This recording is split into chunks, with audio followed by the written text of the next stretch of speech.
Welcome to the lesson 9 of complete HTML and CSS course guys. So ఈ particular లెసన్లో మనం div అనే element గురించి అయితే నేర్చుకోబోతున్నాం. సో div అనే ఎలిమెంట్ గురించి మనం నార్మల్గా మాట్లాడే బదులు దీని యూజేజ్ని మనం ప్రాక్టికల్గా అయితే చూసేద్దాం. సింపుల్గా మన యూట్యూబ్ క్లోన్ వెబ్సైట్ని అయితే ఓపెన్ చేయండి అండ్ రైట్ క్లిక్ చేసి ఇన్స్పెక్ట్ అనే ఆప్షన్లోకి అయితే వెళ్ళండి. అండ్ లెఫ్ట్ సైడ్ మనకి ఎలిమెంట్స్ అనే సెక్షన్ అయితే ఉంది. అండ్ దీనిలో మనం చాలా వరకు div ఎలిమెంట్స్ని అయితే యూజ్ చేసాం. సో ఇక్కడ మనకి div ఈజ్ నథింగ్ బట్ ఒక డివిజన్ ఎలిమెంట్ అనమాట. సో డివిజన్ ఎలిమెంట్ అని చెప్పే బదులు దీన్ని మనం ఒక బాక్స్ కింద అయితే కన్సిడర్ చేయొచ్చు అనమాట. ఫర్ ఎగ్జాంపుల్ నేను ఏదో ఒక డివిజన్ అయితే టార్గెట్ చేశాను. సో వెబ్సైట్లో మనకి ఆ పర్టికులర్ బాక్స్ అయితే టార్గెట్ అయింది. అండ్ నేను కింద దీనికి చేంజ్ చేస్తే దానికి సంబంధించిన బాక్స్ అయితే మనకి టార్గెట్ అయింది. And the best features of div ఏంటి అంటే ఈ div అనే ఎలిమెంట్లో మనం ఎనీ టైప్ ఆఫ్ కంటెంట్నైనా యూజ్ చేయొచ్చు అనమాట. ఫర్ ఎగ్జాంపుల్ ఈ ఫస్ట్ దీన్ని నేను ఇక్కడ నుంచి టార్గెట్ చేస్తాను. సో ఇది మనకు ఒక డివిజన్ అనమాట. సో ఈ డివిజన్లో మనకి థంబ్నెయిల్ ఉంది, దాంతోపాటు ప్రొఫైల్ పిక్చర్ ఉంది, ప్రొఫైల్ పిక్చర్ పక్కన మనకి టెక్స్ట్ కంటెంట్ కూడా ఉంది. సో ఒక బాక్స్లో మనం ఎనీ టైప్ ఆఫ్ కంటెంట్ అయినా ఫిట్ చేయొచ్చు అనమాట. సో ఇది మనకి డివిజన్కి ఉండే బెస్ట్ ఫీచర్ అనమాట. అండ్ ఇప్పుడు మనం ఈ div అనే ఎలిమెంట్ని ప్రాక్టికల్గా కూడా యూజ్ చేద్దాం. అండ్ సింపుల్గా ఇప్పుడు మనం ఈ డెవ్ టూల్స్ని ఎక్కడి నుంచి క్లోజ్ చేసేద్దాం అండ్ మన వెబ్సైట్లోకి అయితే వెళ్ళిపోదాం. అండ్ ఇప్పుడు మనం VS కోడ్ని కూడా ఓపెన్ చేద్దాం. సో రైట్ సైడ్ మనం VS కోడ్ని పెట్టుకొని లెఫ్ట్ సైడ్ మనం మన వెబ్సైట్ని అయితే పెట్టుకుందాం. అండ్ ఇప్పుడు మనం లాస్ట్లో ఈ P ట్యాగ్ కింద ఒక డివిజన్ ట్యాగ్ని అయితే యూజ్ చేద్దాం. ఈ div ఎలిమెంట్లో ఇప్పుడు మనం ఒక సింపుల్ టెక్స్ట్ని అయితే పెడదాం. So this is a div అని చెప్పి సేవ్ చేద్దాం. సో మన వెబ్సైట్లో అయితే రిఫ్లెక్ట్ అయింది. సో రైట్ క్లిక్ చేసి ఇన్స్పెక్ట్ చేద్దాం అండ్ ఈ పర్టికులర్ ఆప్షన్ మీద క్లిక్ చేసి దీన్ని టార్గెట్ కూడా చేద్దాం. సో ఇక్కడ మనం చూసినట్లయితే ఈ div ఎలిమెంట్లో మనం ఏదైతే కంటెంట్ని పెట్టామో ఈ పర్టికులర్ కంటెంట్ మనకి ఎంటైర్ వెబ్సైట్లో ఈ పర్టికులర్ లైన్ అయితే ఆక్యుపై చేసింది. అంటే div ఎలిమెంట్స్ మనకి బ్లాక్ ఎలిమెంట్స్ అనమాట. సేమ్ మన పారాగ్రాఫ్ ఎలిమెంట్స్ లాగానే. కానీ పారాగ్రాఫ్ ఎలిమెంట్స్కి మనకి డిఫాల్ట్ మార్జిన్ అయితే ఉంటుంది. కానీ div ఎలిమెంట్స్కి మనకి డిఫాల్ట్ మార్జిన్ అయితే ఉండదు. సో రెండు మనకి బ్లాక్ ఎలిమెంట్స్ అనమాట. అండ్ ఈ బ్లాక్ ఎలిమెంట్ ఇప్పుడు మనం ఇన్లైన్ బ్లాక్ ఎలిమెంట్గా చేంజ్ చేయాలంటే ఏం యూజ్ చేయాలి? సో దీన్ని మనం ప్రీవియస్ లెసన్లోనే నేర్చుకున్నాం. అదేంటంటే డిస్ప్లే ప్రాపర్టీ.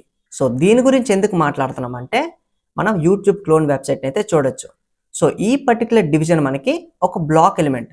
కానీ ఈ బ్లాక్ ఎలిమెంట్ పక్కన మనకి ఇంకో బ్లాక్ ఎలిమెంట్ అయితే ఉంది. సో ఇక్కడ మనకి 2 డివిజన్స్ అయితే పక్క పక్కన ఉన్నాయి. సో ఇలా రావడానికి కారణం ఏంటి? మనం దీన్ని ఇన్లైన్ బ్లాక్లో అయితే సెట్ చేయాలి. సో దీన్ని ఇప్పుడు మనం మన వెబ్సైట్లోకి వెళ్ళిపోయి ఈ పర్టికులర్ డివిజన్ని ఇక్కడ నుంచి కాపీ చేసుకొని దీని కిందన పేస్ట్ చేద్దాం అండ్ సేవ్ చేద్దాం. సో మనకి దాని కిందనైతే రిపీట్ అయింది. అండ్ ఇప్పుడు మనం ఈ రెండిటికి క్లాస్ నేమ్స్ కూడా క్రియేట్ చేద్దాం. సో div1 అనుకుందాం అండ్ కింద దీన్ని కూడా ఇప్పుడు మనం క్లాస్ నేమ్ చెప్పి div1 అని చెప్దాం. సో సేవ్ చేద్దాం. అండ్ ఇప్పుడు మనం ఈ div1 అనే క్లాస్ని స్టైల్స్లో అయితే టార్గెట్ చేయాలి. సో డాట్ div1 అని చెప్పి దీంట్లో మనం విడ్త్ని ఒక 100 px అయితే చెప్దాం. సో సేవ్ చేద్దాం. సో ఇప్పుడు మనం మళ్ళీ దీని మీద హోవర్ చేద్దాం. సో ఇప్పుడు మనకి రెండిటి విడ్త్ అయితే 100 pxకి సెట్ అయింది. సేమ్ దీంట్లో మనం చూడొచ్చు. సో ఈ పర్టికులర్ డివిజన్కి మనకు ఒక విడ్త్ అయితే ఉంటుంది అండ్ దీనికి కూడా మనకి సేమ్ అంతే విడ్త్ అయితే ఉంది. సో ఇప్పుడు మనం దీంట్లో కూడా రెండిటికి సేమ్ విడ్త్ని అయితే యూజ్ చేసాం. అండ్ ఇప్పుడు మనం ఈ రెండు పక్క పక్కన అడ్జస్ట్ అవ్వాలంటే ఈ డివిజన్ 1లో మనం సింపుల్గా డిస్ప్లే ప్రాపర్టీ యూజ్ చేసి ఇన్లైన్ బ్లాక్లోకి అయితే చేంజ్ చేద్దాం అండ్ సేవ్ చేద్దాం. సో ఇప్పుడు మనం చూసినట్లయితే ఆ రెండు డివిజన్స్ మనకి పక్క పక్కనైతే అడ్జస్ట్ అయ్యాయి. అంటే బ్లాక్ ఎలిమెంట్స్గా ఉండే div ఎలిమెంట్ని మనం సింపుల్గా ఇన్లైన్ బ్లాక్ ఎలిమెంట్కి అయితే చేంజ్ చేసాం డిస్ప్లే అనే ప్రాపర్టీని యూజ్ చేసి. సో ఈ విధంగా మనం మన వెబ్సైట్లో ఉండే ఈ పర్టికులర్ ఫీచర్ని అయితే మనం అచీవ్ చేయొచ్చు. అండ్ దీన్ని మనం ఇంకా ప్రాక్టికల్గా అయితే చేద్దాం. సో ఫస్ట్ మనం టాప్లోకి వెళ్ళి దీంట్లో ఉండే కంటెంట్ ఉంది కదా దీన్ని ఎక్కడి నుంచి రిమూవ్ చేసేద్దాం. అండ్ బాటంలో ఈ డివిజన్ కూడా రిమూవ్ చేసేద్దాం అండ్ సేవ్ చేద్దాం. సో ఇప్పుడు మనకి ఓన్లీ ఒక్క డివిజన్ మాత్రమే ఉంటుంది. అండ్ దీనిలో ఇప్పుడు మనం ఏం పెడదామంటే టాప్లో మనకి ఇమేజ్తో పాటు మనకి ఈ పర్టికులర్ పారాగ్రాఫ్స్ అయితే ఉన్నాయి. సో కట్ చేసేసి ఈ డివిజన్లో అయితే మనం సింపుల్గా పేస్ట్ చేద్దాం అండ్ సేవ్ చేద్దాం. సో ఇప్పుడు మనం చూసినట్లయితే సో దీన్ని ఎక్కడి నుంచి మనం క్లోజ్ చేసేయచ్చు. అండ్ ఇప్పుడు మనం చూసినట్లయితే మన ఇన్పుట్ ఫీల్డ్ అలానే మన div అనే ఎలిమెంట్ మనకి పక్క పక్కనైతే అడ్జస్ట్ అయ్యాయి. ఇలా అడ్జస్ట్ అవ్వడానికి కారణం ఏంటి? మన ఇన్పుట్ ఫీల్డ్ అనేది బై డిఫాల్ట్గా మనకి ఇన్లైన్ బ్లాక్ ఎలిమెంట్ అనమాట. అంటే ఎంత స్పేస్ కావాలో అంత స్పేస్ మాత్రమే ఆక్యుపై చేసుకుంటుంది. అండ్ రైట్ సైడ్ మనకి డివ్ ఎలిమెంట్ అయితే ఉంది. అండ్ ఈ డివ్ ఎలిమెంట్ మనకి డిఫాల్ట్గా బ్లాక్ ఎలిమెంట్ అనమాట. కానీ దీన్ని మనం ఏం చేసాం? దీన్ని మనం డిస్ప్లే ప్రాపర్టీ యూజ్ చేసి ఇన్లైన్ బ్లాక్ ఎలిమెంట్కి అయితే చేంజ్ చేసాం. అంటే ఇప్పుడు మనకి డివిజన్ ఎలిమెంట్ కూడా ఎంత స్పేస్ కావాలో అంత మాత్రమే తీసుకుంటుంది. సో రెండు మనకి ఇన్లైన్ బ్లాక్ ఎలిమెంట్స్ అవ్వడం వల్ల రెండు పక్క పక్కనైతే అడ్జస్ట్ అయ్యాయి. కానీ మన వెబ్సైట్లో చూసినట్లయితే టాప్లో మనకి సెర్చ్ బార్ ఉంది అండ్ కింద మనకి కంటెంట్ అంతా ఉందన్నమాట. సో ఇప్పుడు మనం సెర్చ్ బార్ని టాప్లో పెట్టాలి. సో దానికోసం మనం సెర్చ్ బార్ క్లాస్లోకి వెళ్ళిపోయి డిస్ప్లే ప్రాపర్టీ యూజ్ చేసి దీన్ని మనం పర్పస్లీ బ్లాక్లో అయితే పెడుతున్నాం అనమాట. సో ఇప్పుడు మనకి రెండు అయితే చేంజ్ అయ్యాయి. అంటే సెర్చ్ బార్ మనకి ఈ పర్టికులర్ లైన్ మొత్తాన్ని ఆక్యుపై చేసుకుంటుంది అండ్ బాటంలో మనకి ఏవైతే డివిజన్స్ ఉంటాయో అవన్నిటిని ఇప్పుడు మనం అడ్జస్ట్ అయితే చేసుకోవాలి. అండ్ ఇంకోటి మీరు గమనించినట్లయితే ఈ డివ్ అనే ఎలిమెంట్లో ఉండే కంటెంట్ మొత్తం మనకి ఇంత మాత్రమే ఆక్యుపై చేసుకుంది. సో దీనికి కారణం ఏంటి అంటే ఈ డివ్ అనే క్లాస్లో మనం విడ్త్ని 100pxని సెట్ చేసాం. సో ఫస్ట్ మనం దీనికి బ్యాక్గ్రౌండ్ కలర్ ఇస్తే మీకు ఇంకా బాగా అయితే అర్థమవుతుంది. సో సేవ్ చేస్తున్నా. సో డివ్ అనే ఎలిమెంట్కి విడ్త్ని మనం 100px మాత్రమే పెట్టాం కాబట్టి ఇది మనకి లోన్ ఉండే టెక్స్ట్ మొత్తం 100px మాత్రమే ఆక్యుపై చేసుకుంది. కానీ మీకు ఇంకో డౌట్ కూడా రావచ్చు. సో ఈ డివ్ అనే ఎలిమెంట్లోనే మనం ఇమేజ్ని కూడా పెట్టాం, కానీ ఇమేజ్ ఎందుకు చేంజ్ అవ్వలేదు అని. సో ఇమేజ్ మనకి 300pxని అయితే మనం ఫోర్స్ఫుల్లీ అడ్జస్ట్ చేసాం, అందుకే మనకి ఇమేజ్ అయితే అడ్జస్ట్ అవ్వలేదు. సో ఇప్పుడు మనం ఇంకో సింపుల్ చేంజ్ని కూడా చేద్దాం. అండ్ ఇప్పుడు మనం ఈ డివిజన్లో 100px కాకుండా విడ్త్ని మనం 300pxకి అయితే చేంజ్ చేద్దాం. అండ్ ఇప్పుడు మనం చూసినట్లయితే లోన్ ఉండే కంటెంట్ దాంతోపాటు థంబ్నెయిల్ అనే ఇమేజ్ మనకి ఎగ్జాక్ట్గా అయితే సరిపోయింది. అండ్ లోన్ ఉండే పారాగ్రాఫ్స్ మనకి ఎంతైతే డివిజన్కి విడ్త్ని సెట్ చేసామో అంత మాత్రమే ఆక్యుపై చేసుకుంటున్నాయి. నార్మల్గా మనం ప్రీవియస్గా డివిజన్ యూజ్ చేయకుండా పారాగ్రాఫ్స్ని ఇచ్చేటప్పుడు వీటన్నిటికీ మనం వేరేగా విడ్త్ని అయితే సెట్ చేయాల్సి వచ్చింది. ఫర్ ఎగ్జాంపుల్ ఈ డివిజన్ నేను ఇప్పుడు రిమూవ్ చేస్తాను. సో రిమూవ్ ఇట్ అండ్ దీన్ని కూడా రిమూవ్ చేద్దాం. అండ్ ఇప్పుడు మనం సేవ్ చేసినట్లయితే ఇప్పుడు P1కి మాత్రమే నేను విడ్త్ని సెట్ చేయాలనుకుంటే P1 ఒక్క దీనికి మాత్రమే విడ్త్ని సెట్ చేయాలి. అండ్ P2కి వేరేగా సెట్ చేయాలి, P3కి వేరేగా సెట్ చేయాలి. సో ఇవన్నిటితో పని లేకుండా మనకి ఈ డివిజన్ ఏం చేసింది? డివిజన్లో మనం సింపుల్గా ఈ 300px విడ్త్ని పెట్టాం కాబట్టి ఈ 300px విడ్త్ని లోన్ ఉండే కంటెంట్ మొత్తానికి సెట్ చేసేసింది అనమాట. సో ఈ విధంగా మనకి డివిజన్ హెల్ప్ చేస్తుంది. అండ్ దీంతో పాటు ఇంకో దీని గురించి కూడా మనం నేర్చుకోవాలి. సో మన వెబ్సైట్లో చూసినట్లయితే కంటెంట్ మనకి ఒక దీని పక్కన ఇంకోటి అయితే ఉంది. సో ఇప్పుడు మనం ఏం చేద్దామంటే ఈ పర్టికులర్ డివిజన్నే ఇంకో డివిజన్ క్రియేట్ చేయకుండా ఇక్కడ నుంచి కాపీ చేసుకొని దీని కింద పేస్ట్ చేద్దాం అండ్ సేవ్ చేద్దాం. సో ఇప్పుడు మనకి దీని పక్కన అయితే రిపీట్ అయింది. సో దీని పక్కన రిపీట్ అవ్వడానికి కారణం ఏంటి? దీనికి కారణం ఏంటి అంటే ఈ డివిజన్ క్లాస్ ఉంది కదా మనకి, ఈ div1కి మనం ఇన్లైన్ బ్లాక్ని అయితే సెట్ చేసాం. సో ఇక్కడ మనం చూడవచ్చు, ఒకవేళ నేను దీన్ని రిమూవ్ చేసేసానంటే మళ్ళీ మనకి కిందకు వచ్చేస్తుంది. అండ్ ఇప్పుడు మనం బ్లాక్ కాకుండా డిస్ప్లే ప్రాపర్టీ యూజ్ చేసి మళ్ళీ ఇన్లైన్ బ్లాక్లో పెడితే రెండు పక్క పక్క అయితే వచ్చాయి అనమాట. అండ్ దీంతో పాటు ఇంకో దీని గురించి కూడా మనం తెలుసుకోవాలి. ఫర్ ఎగ్జాంపుల్ ఈ డివిజన్కి మనం విడ్త్ని అయితే సెట్ చేసాం అండ్ ఇన్లైన్ బ్లాక్ని కూడా పెట్టాం. నేను ఇప్పుడు ఏం చేస్తానంటే విడ్త్ని ఇక్కడ నుంచి రిమూవ్ చేసేస్తాను. So remove it and save చేద్దాం. సో ఇప్పుడు మీరు చూసినట్లయితే విడ్త్ని మనం రిమూవ్ చేసాం కాబట్టి ఈ డివిజన్ మనకి ఆల్రెడీ ఇన్లైన్ బ్లాక్లో ఉన్నా సరే పక్కన అయితే అడ్జస్ట్ అవ్వలేదు. ఎందుకంటే డివిజన్కి మనం విడ్త్ని ఇంకా చెప్పలేదు కాబట్టి. మనం విడ్త్ ఏమి చెప్పకపోతే ఈ పర్టికులర్ డివిజన్ మనకి ఎంటైర్ వెబ్సైట్ని అయితే ఆక్యుపై చేసుకుంటుంది అనమాట. సో మనం ఒకవేళ విడ్త్ని చెప్పామంటే అంత విడ్త్ని మాత్రమే ఆక్యుపై చేసుకొని దాని పక్కన స్పేస్ని ఇంకో డివిజన్కి అయితే ఇస్తుంది అనమాట. సేమ్ మన వెబ్సైట్లో చూడొచ్చు. ఇక్కడ మనం అలానే యూజ్ చేసాం. అండ్ ఇప్పుడు మనం ఈ పర్టికులర్ ఇమేజ్ని డౌన్లోడ్ చేసుకొని రైట్ సైడ్ ఉన్న ఈ పర్టికులర్ ఇమేజ్ని కూడా చేంజ్ చేద్దాం అండ్ లోన్ ఉండే కంటెంట్ని కూడా చేంజ్ చేద్దాం. సో సింపుల్గా ఇప్పుడు మనం రైట్ క్లిక్ చేసుకొని ఇన్స్పెక్ట్ చేయాలి. అండ్ ఇప్పుడు మనం ఈ పర్టికులర్ ఆప్షన్ మీద క్లిక్ చేసి ఇమేజ్ మీద టార్గెట్ చేయండి. అండ్ ఇప్పుడు మనం HTML కోడ్లోకి వెళ్ళినట్లయితే సో దీన్ని ఇక్కడ నుంచి మనం కొంచెం పైకి ఇంక్రీజ్ చేద్దాం.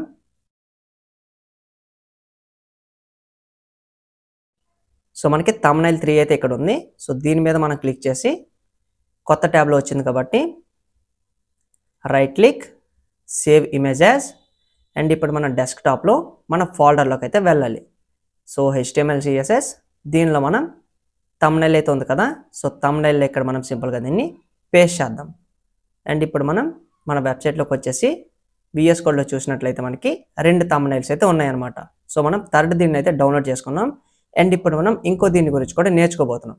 అండ్ youtube.html పక్కన మనకి ఈ thumbnail 1.webp ఉంది కాబట్టి సింపుల్గా మనం ఏం చేసాం, మనం SRCలో ఇమేజ్ దగ్గర thumbnail 1 అయితే పెట్టేసాం.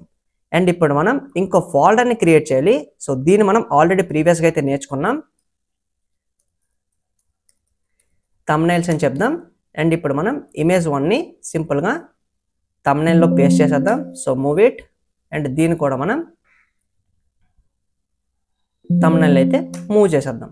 అండ్ ఇప్పుడు మనకి ఇమేజెస్ అయితే వెబ్సైట్ నుంచి రిమూవ్ అయిపోయాయి. అండ్ ఇక్కడ మీరు గమనించినట్లయితే మనకి ఇక్కడ ఈ బ్రోకెన్ ఇమేజ్ సింబల్ అయితే చూపిస్తుంది కదా, ఈ బ్రోకెన్ ఇమేజ్ సింబల్కి అర్థం ఏంటి అంటే మన ఇమేజ్ లొకేషన్ అయితే ఇది డిటెక్ట్ చేయట్లేదు అనమాట. ఏది డిటెక్ట్ చేయట్లేదు, ఈ IMG ట్యాగ్ అనమాట. అండ్ ఇప్పుడు మనం ఇమేజ్ లొకేషన్ ప్రాపర్గా పెట్టాలి కాబట్టి సింపుల్గా ఇప్పుడు మనం SRC ప్రిఫిక్స్లో మన ఫోల్డర్ నేమ్ని అయితే మెన్షన్ చేయాలి. సో thumbnails // మనకి 1 ఉంది కాబట్టి దీనిలో మనం సింపుల్గా thumbnail 1 అయితే పెట్టాం. అండ్ సెకండ్ దీన్ని కూడా ఇప్పుడు మనం పెట్టాలి కాబట్టి ఇక్కడ మనం thumbnail 2 పెట్టాలి. సో ఫస్ట్ మనం దీన్ని రిమూవ్ చేసేసి thumbnailsలో మనకి thumbnail 3 కూడా ఉంది. సో సేవ్ చేద్దాం. సో ఇప్పుడు మనకి 2 అయితే యాడ్ అయిపోయాయి. అండ్ ఇప్పుడు మనం ఇమేజ్ని చేంజ్ చేసాం కాబట్టి లాన్ ఉండే కంటెంట్ని కూడా మనం చేంజ్ చేయాలి. సో దానికంటే ముందు మనం ఈ కలర్ని ఇక్కడ నుంచి రిమూవ్ చేసేద్దాం. సో చూడడానికి బాగాలే కాబట్టి so remove it and save it. So ఇప్పుడు మనకి చూడడానికి బాగుంది. అండ్ కంటెంట్ ఇప్పుడు మనం అప్డేట్ చేయాలి కాబట్టి సింపుల్గా ఇప్పుడు మనం సెకండ్ దీని ఈ కంటెంట్ ఇక్కడ నుంచి మనం కాపీ చేసుకుందాం. So copy it. Second division ఇప్పుడు మనం దీని ప్లేస్లో అయితే పేస్ట్ చేద్దాం అండ్ సేవ్ చేద్దాం. సో మిగిలిన రెండింటిని కూడా మీరు ఈ విధంగానే చేంజ్ చేయండి. అండ్ తర్వాత మనం దీని గురించి అయితే మాట్లాడదాం.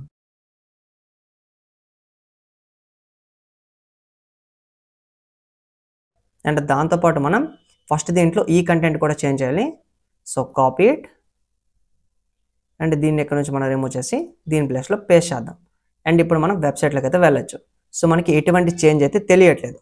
కానీ ఇప్పుడు మనం ఏం చేద్దామంటే లాస్ట్గా దీన్ని మనం ఇక్కడ రిపీట్ చేసాం కదా, ఇప్పుడు మనం ప్రీవియస్ దీనికి చేంజ్ చేద్దాం. సో ఇక్కడ మీరు చూడొచ్చు మన లెఫ్ట్ సైడ్ ఉండే డివిజన్ కంటే మనకి రైట్ సైడ్ ఉండే డివిజన్ అయితే కొంచెం కిందకు వచ్చింది. సో ఇలా కిందకి రావడానికి కారణం ఏంటి, అంటే దీంట్లో ఉండే కంటెంట్ మనకి డిఫరెంట్గా ఉంది, అంటే కొంచెం పెద్దదిగా ఉంది. దీంట్లో కంటెంట్ మనకి చిన్నదిగా ఉంది. అందుకే మనకి ఈ పర్టికులర్ అలైన్మెంట్ అయితే అవ్వలేదు. సో దీన్ని మనం అడ్జస్ట్ చేయాలి కాబట్టి సో మన వెబ్సైట్లో చూడొచ్చు మనకు అన్నీ అయితే ఎగ్జాక్ట్గా టాప్కి అయితే అడ్జస్ట్ అయ్యాయి. సో అడ్జస్ట్ అయ్యేటట్లు చేయాలి కాబట్టి ఇప్పుడు మనం సింపుల్గా ఈ డివ్ ఇక్కడ ఉంది కదా, సో డివిజన్లో మనం ఇంకో ప్రాపర్టీ గురించి అయితే నేర్చుకోబోతున్నాం. అదేంటి అంటే వెర్టికల్ అలైన్ని మనం టాప్లో పెట్టాలన్నమాట. సో ఇప్పుడు మనం సేవ్ చేసినట్లయితే అన్నీ మనకి టాప్లోకి అయితే అడ్జస్ట్ అవుతాయి. సో ఏదైతే మనకి డివిజన్స్ ఉంటాయో దాంట్లో ఉండే కంటెంట్ మొత్తం మనకి బాటంలో కాకుండా టాప్లో అయితే అడ్జస్ట్ అవుతాయి అన్నమాట. సో ఈ విధంగా మనం అన్నిటినీ ఒక లైన్లో అయితే అలైన్ చేయొచ్చు. అండ్ అలానే మనం ఈ 2 థింగ్స్ని కూడా చేంజ్ చేయాలి కాబట్టి మన వెబ్సైట్లోకి వచ్చి ఇక్కడ ఛానల్ నేమ్ని కాపీ చేసుకుందాం. Copy it. అండ్ ఇప్పుడు మనం ఈ పర్టికులర్ ప్లేస్లో దీన్ని ఇక్కడ నుంచి రిమూవ్ చేసేసి ఇక్కడ పేస్ట్ చేద్దాం. అండ్ అలానే కింద మనకి వీడియో డిస్క్రిప్షన్ కూడా ఉంది కాబట్టి సో దీన్ని కూడా కాపీ చేసుకొని దీని ప్లేస్లో పేస్ట్ చేద్దాం. అండ్ ఇప్పుడు మనం వెబ్సైట్లోకి అయితే వెళ్ళొచ్చు. సో కంటెంట్ అయితే మనకి సరిపోయింది. అండ్ దీంతో పాటు లాస్ట్గా మనం ఇంకో దీని గురించి కూడా నేర్చుకోబోతున్నాం. దాంతో మనం వీడియో అయితే ఎండ్ చేద్దాం. సో ఈ 2 డివిజన్స్కి మనకి మార్జిన్ అయితే లేదు, అంటే అవుటర్ స్పేస్ అయితే లేదు. సో అవుటర్ స్పేస్ని ఇప్పుడు మనం యాడ్ చేయాలి కాబట్టి మన డివిజన్ 1ని టార్గెట్ చేసి ఇక్కడ మనం మార్జిన్ రైట్ని టార్గెట్ చేసి ఒక 15 px అయితే చెప్దాం. సో సేవ్ చేద్దాం. సో ఇప్పుడు మనకి రైట్ సైడ్ మార్జిన్ అయితే వచ్చింది. సో ఇప్పుడు మనం స్టార్టింగ్ దీన్ని ఇన్స్పెక్ట్ చేద్దాం. అండ్ కొంచెం మనం దీన్ని కిందకైతే డిక్రీజ్ చేద్దాం. సో ఇప్పుడు మనం దీని మీద క్లిక్ చేసి ఈ డివిజన్ మీద మనం హోవర్ చేసినట్లయితే సో ఇప్పుడు మనం చూడొచ్చు మనకి రైట్ సైడ్ ఆరెంజ్ కలర్లో కనిపిస్తుంది కదా, ఆ 15 px మార్జిన్ మనం ఓన్లీ డివిజన్కి ఎంటర్ చేసాం. సో డివిజన్కి ఎంటర్ చేస్తే ఆ డివిజన్కి మనకి అప్లై అయింది. దాంతోపాటు పక్క డివిజన్కి కూడా మనం యాడ్ చేసాం కాబట్టి దీనికి కూడా రైట్ సైడ్ మనకి 15 px అయితే యాడ్ అయింది అనమాట. ఈ విధంగా ఇప్పుడు మనం రైట్ సైడ్ మనకి ఇంకో డివిజన్ వచ్చినా సరే ఈ పర్టికులర్ ప్లేస్లో ఇక్కడ మనకి దానికి కూడా 15px మార్జిన్ అయితే ఆటోమేటిక్గా తీసుకుంటుంది అనమాట. సో స్పెసిఫిక్గా మనం ఈ ఇమేజ్కి ఈ పారాగ్రాఫ్స్కి యాడ్ చేయాల్సిన అవసరం కూడా మనకి ఉండదు. అండ్ డివిజన్స్ మనకి చాలా బాగా అయితే హెల్ప్ చేస్తాయి. అండ్ యూట్యూబ్ క్లోన్ వెబ్సైట్ని మనం ఫుల్ ఫ్లెడ్జెడ్గా డెవలప్ చేసేటప్పుడు మీరు దీని గురించి ఇంకా బాగా అయితే నేర్చుకుంటారు.